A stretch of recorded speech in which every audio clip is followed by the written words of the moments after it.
Hi, good evening. For today's video, gagawa tayo ng lasagna. How to make an easy lasagna for dinner. Let's go! Yan yung ating ingredients: melted butter, and then yung ating 400 grams na ground beef, at yung ating ready mix na lasagna. Yung nasa karton yan. At ayan yung kanyang laman. Meron na siyang pasta at yung mix na ilalagay mo sa karne. At gumamit ako dyan ng whole milk. At saka yung Norwegian cheese dito. Ayan yung favorite namin na cheese. At ayan lahat yung ingredients na ginamit ko. Ground beef, gatas 700 ml, tubig 500 ml, at yung ready mix na lasagna. Ayan, nagpainit na ako dyan ng kawali at nilagay ko na yung butter natin. At papainitin muna natin yan bago natin igisa. Lutuin ang ating ground beef. That is 400 grams. Yung ginamit ko dyan. Yung nakalagay sa karton, 600 to 800 grams. Kasi binili ng asawa ko yung family pack for 6 person. Kasi usually yung ginagamit namin yan is 4 person lang. Pero binili niya yung malaki. Pero okay lang yan. Medyo konti lang ang ating karne. Pero diet muna tayo sa karne ngayon. Charas! At ayan, ginamitan ko pa siya ng meat hacker para madali siyang maigisa, maluto yung ating ground beef. At useful talaga yung meat hacker na yan. Madali siyang lalo na pag ground beef, madali siyang paghiwa-hiwalayan. Ayan, paghiwalay-hiwalayan. Ayan na, nababalal na ako sa kasasabi. At ayan, painitin natin at ipa-brown natin ang ating beef. At ayan, meron nang development ang ating ginigisang karne. Ating ginigisang ground beef. Ayan, hak natin yan para mas madali siyang ma-brown. Ayan. At gumamit na nga ako ng sandok para mas maayos ang ating din paggigisa dyan, pagbabrown ng ating ground beef. At ayan na nga, medyo masenso na ang ating pinapabrown na karne. At ayan, luto na yan siya. Pwede na yan natin ilagay yung ating ready mix na lasagna. Yung lasagna mix kanina nakasama doon sa karton. Kaya hindi na ako gumawa from the scratch. Kaya nga easy lang gumawa ng lasagna. At ayan, charan! Luto na yan siya dyan. At ilagay na ang ating ready mix, lasagna ready mix powder. Ayan, ibubudbud lang natin yan sa ating nalutong ground beef. Ayan, at halu-haluin siya ng mabuti para ma-absorb ng ating karne. Para siya, mapantay-pantay. Ayan, pagkatapos niyan, pag naihalo na natin ng mabuti, ayan, pag naihalo natin ng mabuti yung ating mix, ilalagay na natin yung ating 700 ml na whole milk. Ayan, kailangan yung apoy dyan is hindi malakas. Kailangan medium heat lang kasi pag malakas yung apoy, masusunog yung ating gatas dyan. Masusunog yung sa ilalim. Kaya padahan-dahan lang yung apoy natin.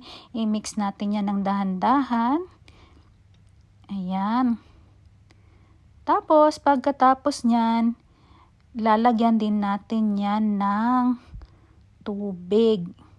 Nakalagay dun sa sa description, lagyan natin ng 500 ml water. Yung ihalo natin dun. 700 ml na whole milk at 500 ml na tubig ang ilalagay natin. Kasi nga yung pasta, nag-absorb yan ng maraming liquid.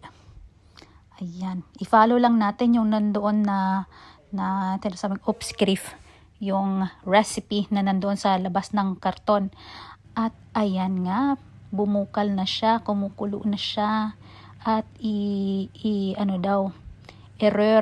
i-mix natin, hindahan-dahanin nating ihalo para pag medyo lumapot na siya, ready na siya, pwede na nating ilagay doon sa ating i-mix doon sa ating tawag doon, yung pasta. Ayan, dinadahan-dahan ko lang ang paghalo para kasi hindi masunog yung nasa ilalim dahil nga may gatas, di ba? Madaling masunog yon. At ayan na nga, tingnan nyo, lumapot na siya. That means pwede na natin ihalo ang ating nalutong sauce, lasagna sauce pala. Ano ba yan? Kung ano naman pinagsasabi ko. At ayan, ready na yan. At malapot na nga siya, ilalagay na natin yan dyan sa ibabaw ng ating pasta. Ayan, yan yung ating first layer. At ayan, ilagay na natin ang ating lasagna sauce. Easy, diba? Easy lang gumawa niyan. At ayan na, ilalagay na natin yung ating lasagna sauce sa first layer, first floor. Ayan na ang first floor. I-ano lang natin siya na makover yung ating pasta. Tapos, isunod na natin yung ating second floor. Ay, hindi pala. Ang second layer. Ilagay na natin yung ating second layer na pasta at i-arrange natin yan. Tigli 5 kada layer. 5 pasta. 15 pieces pala lahat yan. Kasi yung binili ng asawa ko yung Familia Pack, yung good for 6 person. Yung binibili namin usually is yung 4 person lang kasi 3 nga lang kaming kumakain. Pero okay lang yan. Maraming pasta, mas maraming pagkain syempre. At ayan na, tapos na ang ating second floor. Punta naman tayo sa third floor. Ayan na, ilagay ko na lahat ng pasta.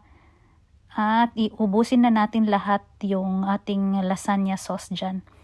Ihalo na natin, ibuhos na natin sa top ng ating lasagna plata. Ano ba yung mga pinagsasabi ko? Ay, ewan ko ba, basta yun na yun. Ayan, hinalo ko na lahat. Ibubuhos ko na yan lahat dyan. Tingnan mo, maraming sauce. Masarap siguro to. Ang tagal na namin kasing hindi gumagawa ng ganitong dinner. Matagal na kasi yung magama ko nagsawa na rin sa kakain ng ganitong pagkain. Kasi noon yun palaging kinakain ng anak kong nung medyo maliit-liit pa. At syempre yung mga teenager, nagpapalit ng mga ang taste bud nila. At ayan nga pala, lalagyan ko na siya ng cheese. Yung favorite cheese namin. Ayan, ilalagay natin as toppings. Ayan yung toppings niya. Cheese, or sa Norwegian tinatawag nilang ost. O diba, may natutunan kayo. Ost means cheese. Ayan. Lagyan natin ng maraming cheese para mas masarap, mas malinamnam ang ating lasagna. Ayan, i-cover na natin lahat. Yung top ng ating lasagna, lahat yan, pupunuin natin yan. Yan kasi yung pinaka-toppings niyan. Ayan. Malapit na tayong matapos dyan at i-bake nga pala natin ang ating lasagna ng 30 minutes sa 180 degrees. Sa gitna ng oven, yung ilalagay mo doon yung wrist sa gitna at i-bake mo in the middle of the oven. Charas, nag-English pa. Ayan, tapos na natin lagyan ng cheese at ayan, i-bake na natin. At kung mapapansin nyo naman, ayan na yung sinasabi kong intro, how to make an easy lasagna, pero tingnan mo naman halos mahubaran na ang likod ko jam.